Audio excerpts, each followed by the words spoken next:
everywhere. Pinoy and Kanak, love we share. Silk and honey's blood.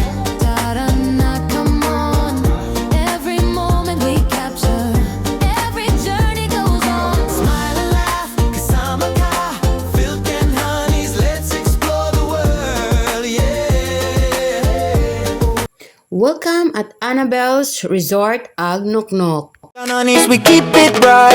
Feel Honey's blood. Tarana, come on. Every moment we capture, every journey goes on. Smile and laugh, kasama ka. Feel Honey's, let's explore the world, yeah, yeah.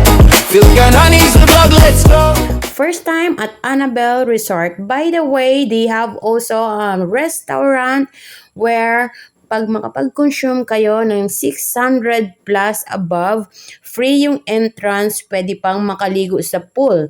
Meron po silang mga cottages, depends upon, libre po yung cottage. Kung kaiba naman po, may entrance. So, that time, I do make some video showing you guys the views. Ayan, makikita nyo po, yan, yung kanilang lodging.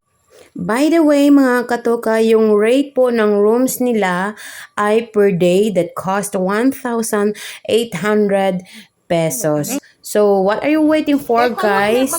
That's us. We order na yung aming food na kakainin, accompanied with my friends out there together with her son. And we do also TikTok. Ayan, muntik na kami magkasabay-sabay.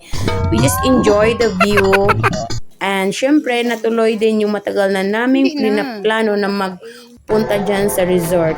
For how many days past kasi na-drawing before umalis ang aming isang kasama. So, we are not able to go there without one of us.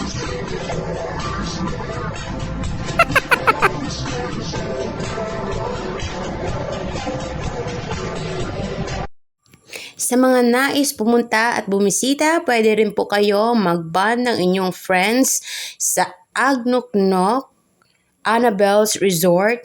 Mag-grab ng snacks kasi marami din pong tao na pumupunta lalo na sa mga special occasion.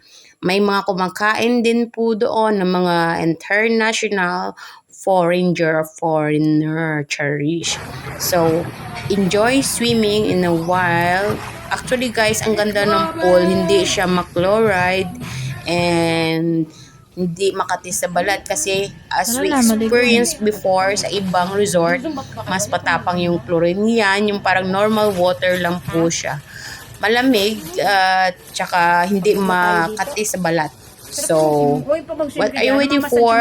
Try now. The beauty, refreshing water, is spacious and well ventilated. They maintain also cleanliness. So, sundin lang natin yung rules and regulations nila. Thank you guys for watching.